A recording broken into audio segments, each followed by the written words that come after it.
Fala aí, meu amigo, minha amiga ligados no Toque Passa, chegando aqui nessa terça-feira, a primeira parte do nosso encontro hoje, porque vai ter live às 7 da noite no horário de Brasília, uma live especial, uma live diferente.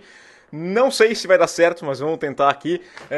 Mas vamos lá conversar sobre o que está rolando. Afinal, nesta quinta-feira teremos a primeira rodada do NFL Draft 2025 e nós temos muitas coisas para comentar, muitas notícias rodando aqui. Então, vamos lá tentar manter atualizado o noticiário. Qualquer coisa, vou voltar aqui para a gente conversar. Quero saber a sua opinião, deixa aqui embaixo o seu comentário, deixa o seu like, se inscreva no canal, compartilha o Toque Passa.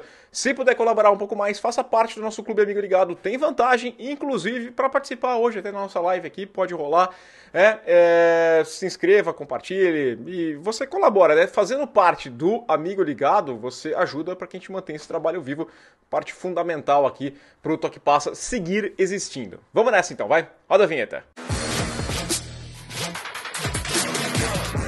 Peço aquela ajuda de novo para vocês, para que vocês se inscrevam lá no nosso canal do YouTube do UGOL, né? Eu tô tocando esse projeto, a gente está tentando levar adiante ainda, vamos monetizar o canal e precisa ter certas coisas lá que precisa rolar ainda para o canal ser monetizado, por exemplo, e aí eu conto com a audiência de vocês, tem o nosso podcast semanal, toda quinta-feira rola a conversa, para quem gosta do futebol da bola redonda, é muito bom também, e segunda-feira tem o Gol na América, o Gol nas Américas com o Dudu Monsanto, que é muito bom, tá? Quem gosta da bola redonda, vai lá, o Gol aqui embaixo na descrição tem o link direitinho. Vamos passar a agenda aqui hoje, porque nessa terça-feira, às 7 da noite, no horário de Brasília, teremos a nossa live para conversar um pouquinho, uma live diferente, porque estarei sozinho, tá? Mas acompanhado por vocês de verdade, né? Não só lá no chat, quanto vou abrir espaço para a galera comentar. Coloquei um post na aba comunidade, aqui na descrição também tem esse link, para você deixar o seu nome e o time que você torce, porque a minha ideia é liberar o link para a galera entrar e conversar um pouquinho. Eu acho que meu time tinha que pegar esse, a gente debate um pouquinho, conversa, ouvir a opinião dos torcedores é muito importante, a galera tá se inscrevendo lá, e aí a gente acerta durante a nossa live para deixar essa conversa mais legal ainda, né? Acho que vale a pena. Conto com a audiência de vocês às 7 da noite no horário de Brasília. Vamos para as notícias aqui, vamos começar com o Ken Ewers, né? O center da equipe do Philadelphia Eagles, que ganhou uma bela extensão contratual, um contrato de 4 anos, agora vai até 2029, 68 milhões de dólares esse novo contrato, 39,4 milhões garantidos, bom contrato para o Ewers, com 17 milhões de média, né? Esse dinheiro novo que entrou aqui, ele fica como o segundo mais bem pago na posição de center. E é justo, né? O Ewers tem 25 anos, ele é uma escolha de segunda rodada, né, de draft, estava entrando em seu último ano de contrato e era normal, esperado que você ganhasse essa renovação, né? A gente já cansa de falar aqui, quem está chegando no último ano de contrato não quer jogar dessa forma porque não tem garantia lá para frente, então ele quer ganhar um novo contrato, já está tudo certo com ele e, um cara que foi muito bem, ele tinha uma missão que bem inglória, uma missão bem complicada, que era simplesmente substituir o Jason Kelce, que se aposentou, né, no final da temporada retrasada, né? Aí nesse ano ele já chegou, foi center e ajudou demais num ataque que tinha a sua linha ofensiva como uma grande força ainda. Ele foi o 10º jogador de interior de linha ofensiva em vitórias de bloqueios para passe, 95% de vitórias, então, cara, muito bom mesmo. E aqui é mais um bom trabalho do Hausmann, porque tá mantendo essa linha aqui, ó. Você assinou com o Lane Johnson recentemente, o Mailata também assinou, o Landon Dickerson e agora com o Ewers. Todos esses caras aqui, contratos assinados no espaço do último ano, né? Garantindo que o time tenha uma linha ofensiva muito boa, confiável por muito tempo, né? Tenha touch-push ou não, essa linha ofensiva faz a diferença. Cara, se não tiver touch-push, tudo bem. Você tem um quarterback forte, que é capaz de fazer um quarterback sneak, que vai conseguir ir adiante. Você tem um running back sensacional, que é o Saquon Barkley. Uma linha ofensiva ótima. Esse time dos Eagles tá arrumadinho aqui, tá com um bom caminho para Tem algumas coisinhas para acertar nesse draft ainda, alguns detalhes que a gente quer ver ao longo da temporada, quando ela começar, mas é um time que entra forte mais uma vez, quem sabe a gente possa ter uma dinastia agora do Philadelphia Eagles. E lá nos Jets, o General Manager, o Dory Mugi, confirmou que vai optar pelo 5º ano de contrato de calouro das 3 escolhas que fizeram na primeira rodada de 2022. É isso aí, eles tiveram 3 escolhas, foram muito bem nessas 3 escolhas, aliás, né? Tô falando do cornerback, o Sauce Gardner, o cara que foi All-Pro 2 vezes nesse período, o wide receiver, o Garrett Wilson, um cara que tem 3 temporadas passando das 1.000 jardas recebidas, com todos os problemas ofensivos que os Jets tiveram no último ano, principalmente, tá lá, conseguindo mais de 1.000 jardas recebidas. E o defensive end, o Jermaine Johnson. Essa aqui era uma dúvida maior se ia receber ou não, porque afinal ele teve uma lesão, né, uma lesão no tendão de Aquiles, e perdeu 15 jogos na temporada passada, mas o pessoal está confiante. Em 2023 ele teve 7 sacks e meio, entende que está num bom caminho, que vale a pena, e já, né, ganhou a confiança, vai ganhar essa opção de 5º ano. Não foi ativado ainda, eles têm até o dia 1º de maio para ativar. E aí o que funciona? Como é que funciona isso, né? Escolha de primeira rodada, para quem não entende, tem um contrato padrão de 4 anos com um opcional de 5º ano. O time pode ativar ou não. Esse opcional de 5º ano tem um valor garantido, 100% garantido. Quando você ativa a opção de 5º ano, você garante o salário do 4º ano também, passa a ser integral, e o 5º ano está lá 100% garantido, e é baseado um cálculo que tem uma média dos valores dos outros contratos, né, da posição, e também alguns feitos. Então, por exemplo, o Sauce Gardner, por ter uma questão contratual, por ter esses 2 All-Pros, é o valor dele mais os bônus desse All-Pro. Então o contrato dele, segundo o Over the Cap, a opção de 5º ano vai ficar ali na casa dos 20,2 milhões de dólares garantidos. O Garrett Wilson, 16,8 milhões, valor posicional, aí tem lá se é All-Pro, se é Pro Bowler, tudo isso aí entra nas questões. E o Johnson com 13,4 milhões, tá? 100% garantido, isso aqui é importante de ressaltar. Então bom aí pros garotos, vai começar a temporada tendo uma boa notícia, né? 1º de maio é o prazo final para os times ativarem as opções de 5º ano de contrato das escolhas feitas em 2022. No primeiro dia de trabalhos voluntários no Minnesota Vikings, o Kevin O'Connell disse que o J.J. McCarthy, olha, não tem nenhuma limitação. Tá tudo 100% com o McCarthy para ele ir para campo, para ele fazer os trabalhos normalmente, né? Ele que perdeu a sua temporada de calouro com uma lesão no tendão patelar, no joelho lá em agosto ainda, né? E aí ele acabou ficando de fora de toda a temporada. E tá tudo certo, ele tem trabalhado nos últimos meses lá na equipe dos Vikings, feito bastante exercício, feito a recuperação por lá. Então tá tudo bem com ele, segundo o Kevin O'Connell, mas ele ainda não foi confirmado como o quarterback 1 da equipe. Nesse momento, esse aqui é um dos grandes mistérios que tem na off-season, é uma das pecinhas que estão esperando encaixar para a gente entender como é que vai ser lá mais para frente. Por enquanto ele só tem o Brett Rypien como o quarterback reserva do J.J. McCarthy, mas tem o papo de que eles querem adicionar um veterano. E esse veterano poderia ser o Aaron Rodgers, e o Rodgers estaria esperando isso para decidir se vai para algum lugar ou não. Então tem todos esses fatores aqui, né? O O'Connell falou que eles têm um plano muito detalhado do que eles vão fazer, do que vem para frente. A opção é ter mais um ou até 2, 3 quarterbacks nesse elenco. Eles querem adicionar mais nomes na posição nesse momento. O veterano foi o falado que seria o caso, né?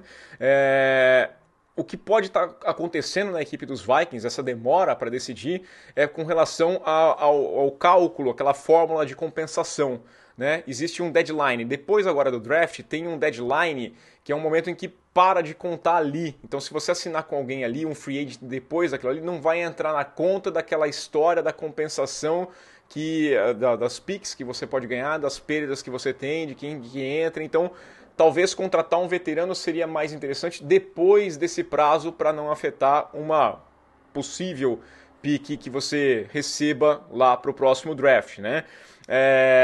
Claro que não é só isso, né? Mas é um ponto que poderia pegar aqui e explicaria até essa demora toda, quem sabe. Então seria o Aaron Rodgers mesmo o cara, né? Para afetar a compensação, a gente tem que pensar num contrato um pouquinho maior. Olhando, eles vão atrás do Kirk Cousins? Não acho que seja isso, né? Até, aliás, vamos até trazer aqui, por falar em quarterback, porque a gente tem uma movimentação na equipe do Atlanta Falcons, e não é essa que você está esperando, não estamos falando de uma troca envolvendo o Kirk Cousins, mas sim eles assinaram com mais um quarterback, né? Estou falando do Easton Stick Chargers. Ruim, fraco. Né? Fraco mesmo. Aqui a questão principal é o momento que acontece. Ele não vai disputar a posição com o Michael Penix. Não é imaginado isso. O Stick é um quarterback que a gente fica pensando mesmo, cara, como é que... né? Ele de fato stick, ele gruda, né? Grudou aqui na liga porque tá lá.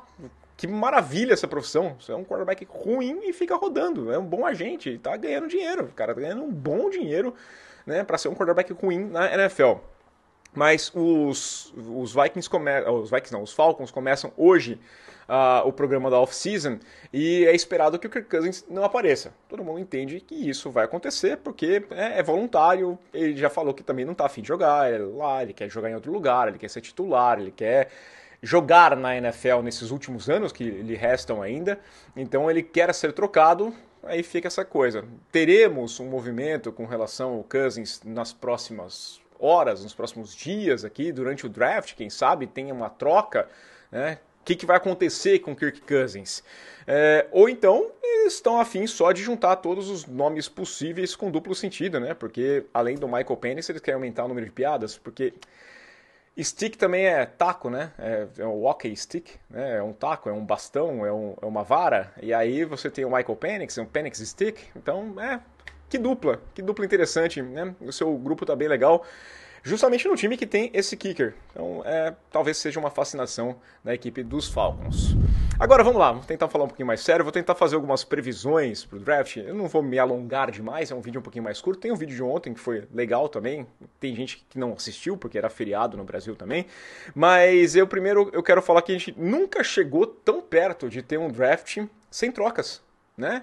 Desde na era comum do draft, né, da era do draft comum, quando juntou ali a AFL e a NFL, a partir de 67, nunca tivemos um draft em que todos os times selecionassem em sua posição. Isso provavelmente não vai acontecer. Provavelmente a gente vai ter uma troca ou outra, nem que seja para pular 2, 3 posições, alguém vai se mexer. A tendência é essa, normal, o esperado é isso. Mas a gente nunca chegou tão perto de um draft. Nunca chegou aqui faltando 3 dias para um draft, 2 dias para um draft e não ter nenhuma troca.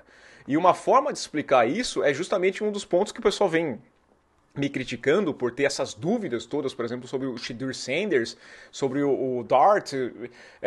É justamente a falta de quarterback, porque geralmente os times sobem para tentar garantir o seu quarterback. Não adianta falar que, não, mas na hora do draft eles vão subir. Então os Saints vão subir para pegar. Mas isso aqui é muito em cima da hora. Geralmente quando você tem certeza realmente desse cara, você tenta garantir o mais rápido possível. Vamos pegar aqui a equipe dos 49ers, a troca que foi feita lá atrás. Eles nem sabiam se iam pegar o Mac Jones ou o Trey Lance. E pegaram o Trey Lance, mas eles queriam garantir um quarterback top 3. Então eles subiram, pagaram caro para subir no draft. E tem muito mais gente no draft hoje, pelos reports todo, muito mais gente interessada em descer no draft do que gente interessada em subir, né? Porque não tem essa garantia toda de que, putz... e olha só, a gente está falando aqui do Cleveland Browns, que poderia muito bem draftar um quarterback, não se discute isso, basicamente foi eliminada essa hipótese. Os Giants também, tem gente que fica apostando ainda, mas eu não acredito, eu não acho que Giants ou Browns vão pegar um quarterback com a pick 2 ou 3, está falando de 2 picks muito altas, de times que precisam de quarterbacks e eles não estão propensos a pegar um quarterback, né? O pick 1 tá lá e você tem um cara que talvez seja um cara que valha realmente essa correria. Então vai ter um quarterback na primeira, Ken Ward, e depois nada de correria atrás de quarterback. Essa é a sensação. Então não sou eu que estou falando. Os times estão falando de uma forma que não tem correria, porque não tem prospecto de quarterback, você fala assim, aquele blue chip, né? Aquele cara que chega para jogar e mudar a história da sua franquia. Esse é o caso. Mas vamos rolar. Trocas vão acontecer Sempre. Vou fazer umas bold predictions aqui. Eu acho que o Shedeur Sanders não vai ser o segundo quarterback draftado. Falei isso aqui ontem. O Ken Ward é a primeira escolha. Isso pra mim tá mais do que óbvio. E acho que a gente vai ter três é o meu chute, tá? Mas quem sabe até 4 quarterbacks na primeira rodada. Essa é a minha sensação. Mas eu acho que, pelo que eu tô ouvindo também, o Jackson Dart de Ole Miss tem crescido e talvez ele seja o segundo quarterback recrutado. A minha sensação é de que não é no top 10, tá? Por mais que tenha os Saints nesse aqui, talvez os Saints façam até um trade down. Estariam ok se fosse o caso de, putz, mas alguém subiu e pegou o Shedeur. Ok, eu fico com o Dart e não vai ter problema, né? Minha sensação é que o pessoal se afasta um pouquinho por toda aquela história que envolve o Deion Sanders. Falaram até em questão de maturidade, né? Eu não tinha pensado assim no Sanders. O Sanders sempre jogou com o pai dele de treinador. E isso faz diferença. Agora ele vai ter que lidar com outra pessoa. É um outro tipo de relacionamento. Isso interfere, inclusive, no relacionamento que ele tem com o restante do time, porque não é o pai dele o chefe. Como ele vai agir dessa forma? Ele vai andar com as próprias pernas pela primeira vez na vida dele. Então, isso aqui vai ser diferente e já num nível profissional. Então, isso tem que ser colocado na consideração toda, tá? Eu vi esse detalhe e falei, putz, é verdade, né? Acho que a gente amadurece muito mais quando a gente sai de casa, a gente tem que lidar com outras pessoas. Pô, eu olho pra mim lá com 18 anos, eu era um idiota perto do que eu sou hoje, né? Eu sou um idiota ainda, mas eu era mais idiota ainda. Mas eu acho que tem grande chance do Dart acabar sendo recrutado antes do Shedeur Sanders. E eu digo que um time do top 10 vai trocar para voltar na primeira rodada atrás de um quarterback, tá? Pelo menos um time vai fazer isso aí. Pelo menos um time vai ter 2 picks na primeira rodada. Vai subir para o final do draft, pode subir um pouquinho mais ali, né? Da 15 em diante, mas o mais provável é que da 20 em diante a gente tenha times voltando para buscar um quarterback. Apostas de time que vão topar descer, que sair do primeiro dia para ter essa subida, né? Alguém vai ter que fazer 2 escolhas, então alguém fica sem. Eu acho que os Vikings podem topar, tá? Por mais que a escolha 24 esteja aí, a gente tenha projetado muita coisa para defesa, o que pode melhorar nesse time, mas ele só tem 4 escolhas no draft. Então, chegando com a proposta certa, podendo adicionar, saindo às vezes da 24 para 36, para 35, alguma coisa logo no começo do segundo dia, mais uma pick lá, isso aí ajuda. Você vai para ter 5 e não vai mudar tanto assim para o que você está projetando. Então, eu acho que os Vikings podem sair desse primeiro dia. E não me surpreenderia também se os Eagles saíssem do primeiro dia. O torcedor está esperando. Geralmente é assim, tá? Seu time ganha o Super Bowl. Eu lembro muito com os Patriots. Mas os Patriots eram trade down, saíram no primeiro dia. Eu ficava esperando o draft inteiro. Chegava na pick 32, 30, 30. E aí eles iam embora e não fizeram pick nenhuma. Aí eu desligava a televisão bravo. Falei, não, mas pode acontecer isso porque... sendo um time top 5, você vai trocar da 32 para 34, 35, 36... não vai mudar, né? E um time que esteja na segunda rodada que queira um quarterback pode querer subir, por mais que não vá fazer tanta diferença e talvez não peguem esse quarterback antes. A questão é você ter essa possibilidade do 5º ano de contrato, né? Com o quarterback vale muito a pena, porque o valor, né, dá 5 anos de um quarterback barato, mais barato do que é um tradicional. Então eu acho que os Eagles podem topar cair, assim como os Vikings também podem. E vou colocar aqui, falei ontem, 3 running backs no primeiro round. O Gentry é certo. Não sei só o time, tá? Tem gente falando até nos Jaguars pegando o Gentry. Não sei como é que vai ser, mas vai sair rapidamente. Aí o Mario Hampton também vai entrar, de North Carolina, vai ser o segundo. E aí a gente vai ter mais um. Eu vou apostar nisso aqui, tá? Pode ser o Travion Henderson, né, de Ohio State. Que eu tenho um pouquinho mais de dúvida, porque ele é mais velho, né? Ele já é um veterano para a NFL e já vem com histórico de lesões. Pode ser o Caleb Johnson, que é de Iowa, que eu acho mais medião. Eu não acho ele fora de série. Não vejo ele como um cara de primeira rodada, mas se seu time precisa de um running back, talvez seja ele. 2 eu tenho certeza que vão sair. O terceiro é a minha bold prediction aqui. E para finalizar, eu vou dizer que passar, né, para vocês um report que a gente está ouvindo crescer, e talvez a gente tenha o Tetairoa McMillan, tá todo mundo sonhando em pegar esse wide receiver que parece ser muito bom jogador mesmo, mas talvez ele não esteja muito tempo disponível, tá? Porque estão falando que ele pode sair na pick número 5 para a equipe do Jacksonville Jaguars, tá? O Liam Cohen é um cara que gosta muito de wide receivers, comparou recentemente o McMillan ao Mike Evans, né? Com quem ele trabalhou no passado.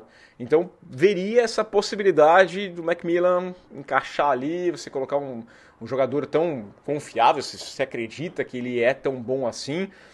Nesse momento tem muita cortina de fumaça, tem muita especulação, tem muita história que não vai adiante, mas vale a pena a gente ficar com isso aqui no radar. E encontro marcado às 7 da noite, horário de Brasília. Vai lá também aqui na aba comunidade, aqui embaixo tem o linkzinho direto. Você que faz parte do Clube Amigo Ligado, clica lá, bota o seu nome e aí a gente vai conversar hoje à noite. Valeu, pessoal. Até mais tarde. Aquele abraço.